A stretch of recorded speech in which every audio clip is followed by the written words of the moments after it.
नमस्कार सभी साथियों को, स्वागत है आप सभी का हमारे YouTube channel study bye UP वाला भैया में। जैसा कि हम यूपी ट्रिपल एस सी लेखपाल की मैथ सीरीज आपको करा रहे हैं, जिसमें हमने बहुपद का एक पार्ट अपलोड करा दिया है। आज उसका दूसरा पार्ट होने जा रहा है। आपका बिगड़ समय गंवाए चलते हैं सीधा बहुपद सवालों की ओर।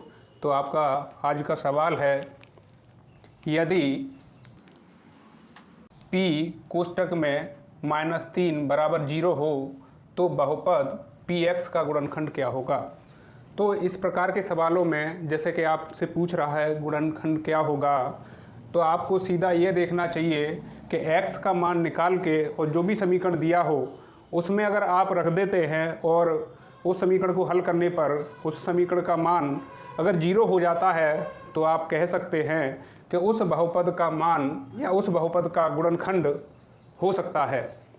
ठीक है ना। तो चलते हैं देखते हैं। यानी कि यहाँ देखिए आप p कोष्टक में -3 और यहाँ p कोष्टक में x, तो आपको पता लग रहा होगा p के इक्वल है, लेकिन x की जगह पर यहाँ -3 दे रखा है, तो हमें पता लग गया कि x का मान यहाँ पर -3 है। कितना है x का मान? x का मान यहाँ पर -3 है। जब x का मान हमारे पास -3 है तो इन जो भी समीकरण या जो भी टॉपिक दे रखे हैं इनमें रख कर देख लेंगे। अगर जिसका मान 0 हो जाएगा वही हमारा बहुपद का गुणनखंड होगा। तो जैसे कि हम पहले वाले में रख के देखते हैं। तो पहला क्या है, तो x -3 है पहला। अब x की जगह पर क्या रखना है? -3 पहले से ही है, तो ये कितना हो जाएगा? यानी ये हो जाएगा -6। तो हमें क्या चाहिए था कि 0 होना चाहिए था। अब ये 0 हुआ नहीं, तो ये बहुपद का गुणनखंड नहीं है। अब अगले को देखते हैं ऐसे ही। यानी कि अगला है सेकंड में, यानी x + 3। अब इसमें रखते हैं x की जगह कितना रखना है? -3। +3 पहले से ही है। -3 और +3 कितना हो जाएगा? 0। और हमें क्या चाहिए था कि मान रखने पर वह जो पद 0 प्राप्त होगा वही हमारे बहुपद का गुणनखंड होगा। तो हम कह सकते हैं कि x + 3 हमारे बहुपद का गुणनखंड है। तो आपका आंसर हो जाएगा ऑप्शन नंबर 2, यानी x + 3। तो आपने समझा इस सवाल में, अगर ये पूछे कि कोई संख्या बहुपद का गुणनखंड है या नहीं, तो क्या करते हैं? x का मान निकाल करके वो समीकरण में रख देते हैं। जो मान हमारे समीकरण को 0 बनाएगा, जो मान हमारे समीकरण को 0 बनाएगा वही बहुपद का गुणनखंड होगा। तो चलते हैं इसके अगले प्रश्न पर। बहुपद x² + 4x + 5 को x + 3 से भाग देने पर शेषफल क्या प्राप्त होगा। यानी कि यह कह रहा है कि x² + 4x + 5 को यदि x + 3 से भाग दिया जाए तो शेषफल क्या बचेगा। तो इस प्रकार के सवालों में हम क्या करते हैं, जैसे गुणनखंड के लिए x का मान निकालते थे, इसी प्रकार भाग के शेषफल के लिए भी हम x का मान निकालेंगे। लेकिन गुणनखंड में ये था कि x का मान रखते ही जो समीकरण 0 हो जाएगा वह उसका गुणनखंड होगा। लेकिन यहाँ क्या है, यहाँ x का मान रखते ही जिस समीकरण में x का मान रखेंगे, जो चीज़ बचेगी, चाहे वो 0 बचे, 2 बचे, 3 बचे, 4 बचे, वही क्या होगा? वो उसका शेषफल होगा। तो आप क्या करेंगे, इससे यानी x + 3 से हम x का मान निकालेंगे और फिर इसमें x का मान रख देंगे, और जो x का मान रखकर जो मान बचेगा वही हमारा शेषफल होगा। तो चलते हैं। तो x का मान यहाँ से निकालते हैं हम। x + 3 बराबर अगर हम 0 कर लें तो यहाँ से x का मान कितना आ जाएगा? यानी x बराबर -3 और x बराबर -3 अब इस समीकरण में रख दें, यानी x की जगह पर क्या रख दें इस समीकरण में? -3। तो देखते हैं क्या शेषफल बचता है। तो समीकरण क्या है? यानी x² + 4x + 5। ठीक है। अब इसमें क्या रख दें? मान कितना? -3। तो -3 अगर x का वर्ग है तो इसका भी वर्ग प्लस 4 न्योकाते हो गुणा x की जगह पर क्या रखना है? -3 + 5 न्योकाते हो। अब कर दो, 3 तिया 9, यानी कि गुणा में जब 2 बार होता है यानी माइनस इंटू माइनस, तो आंसर किस में आता है? प्लस में। ये चीज़ ध्यान रखनी होगी हमें। तो स्क्वायर तो 2 बार गुणा में है, तो किस में आएगा आंसर? प्लस में। तो 3 तिया 9 प्लस, अब ये कितना है? यानी कि यहाँ प्लस है और यहाँ माइनस, आंसर किस में आएगा? माइनस में। तो माइनस का कितना आएगा? यानी 3 चौक 12, तो माइनस का 12 प्लस का 5 9 का त्यों। ठीक है, अब प्लस के 9 और प्लस के 5 कितने हो गए? 9 और 5 14, और माइनस के 12। प्लस के 14 में से माइनस के 12 घटाएंगे तो कितने बचेंगे? यानी कि प्लस के 2, यानी कितने बचे? 2, और यही हमारा शेषफल होगा। यह क्या होगा? शेषफल। यही हमारा शेषफल होगा। तो देखें 2 किस में है प्लस के, तो प्लस के 2 हमारे पहले वाले ऑप्शन में, तो इसलिए पहला ऑप्शन सही हो जाएगा हमारा। ठीक है ना?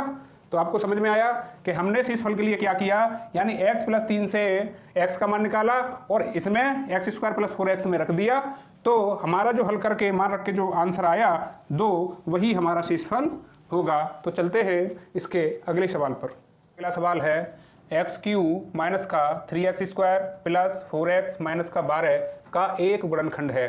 यानी कि आपको 4 ऑप्शन दे रखे हैं, इसमें से ये देखना है कि इनमें से कौन सा इस वाले समीकरण का गुणनखंड है। तो वो कैसे देखेंगे? जब गुणनखंड की बात करी है तो हमारे दिमाग में टच किया होगा, आपके दिमाग में टच किया होगा कि कोई भी x का ऐसा मान जो इसको 0 बना दे, इसको इस वाले समीकरण को 0 बना दे, वही इसका गुणनखंड होगा। तो देख लेते हैं x का कौन सा मान इसको 0 बना सकता है। तो पहले वाले से देखते हैं, यानी कि हम x - 3 से x का मान निकालें तो यहाँ से x का मान कितना निकले आएगा? यानी प्लस का 3 निकले आया। अब समीकरण में रख के देख लो, जो भी मान इस समीकरण को 0 बना देगा तो हम कह देंगे कि यह समीकरण का गुणनखंड है। तो समीकरण क्या है हमारे पास? x³ माइनस 3x² प्लस और 4x माइनस का 12। तो रखें मान, तो x का मान कितना रखना है? 3 रखना है। तो यानी 3 का क्यूब माइनस 9 का त्यों 3 गुणा में, अब x² है तो यहाँ 3 का वर्ग करेंगे, 3 का वर्ग प्लस 4 इंटू x की जगह पर 3 माइनस का 12।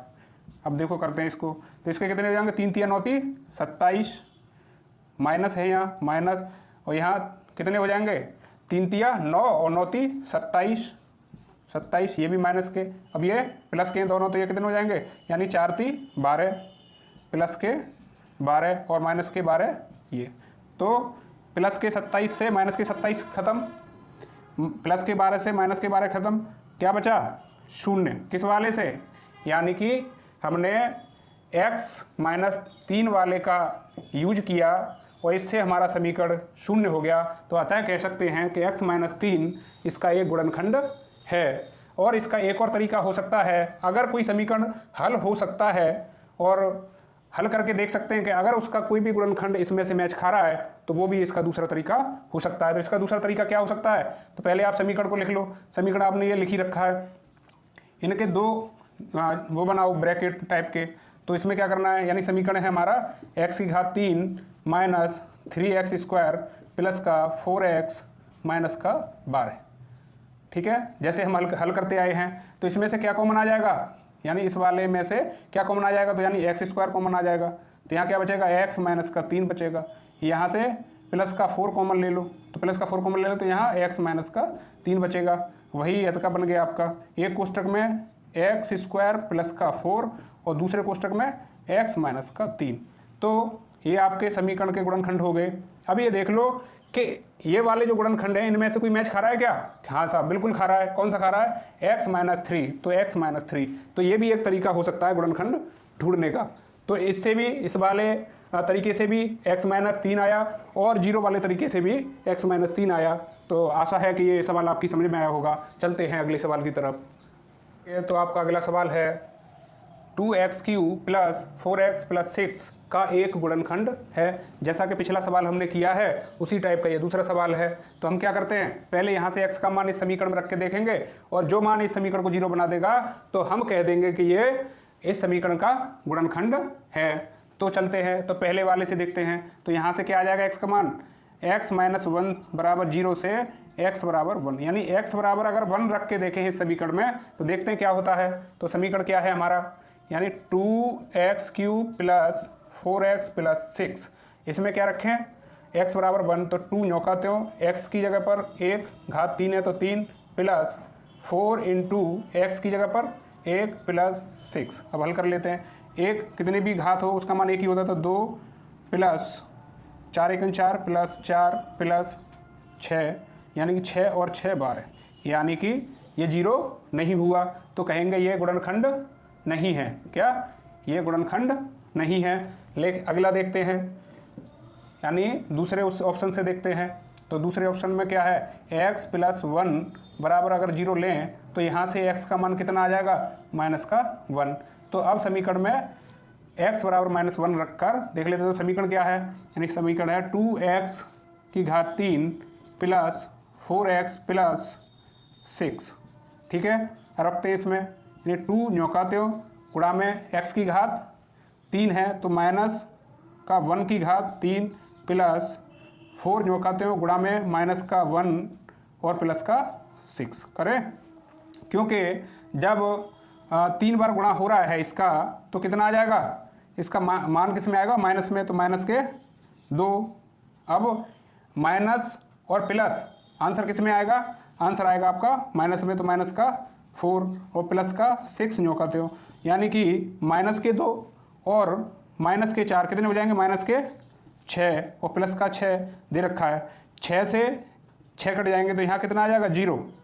और 0 आते ही हमें पता लग गया कि यह गुणनखंड इस समीकरण का एक गुणनखंड है। तो यानी कि ऑप्शन नंबर आपका दूसरा सही हो जाएगा। ठीक है ना, क्योंकि इसने इस समीकरण को संतुष्ट कर दिया, 0 कर दिया, तो हम कह सकते हैं x + 1 इस समीकरण का एक गुणनखंड है। तो चलते हैं अगले सवाल की तरफ। आपका अगला सवाल है 6x - 8y का गुणनखंड क्या होगा। तो इस प्रकार के सवालों में ये दिक्कत हो जाती है क्योंकि इसमें x वाला पद भी है और y वाला पद भी है।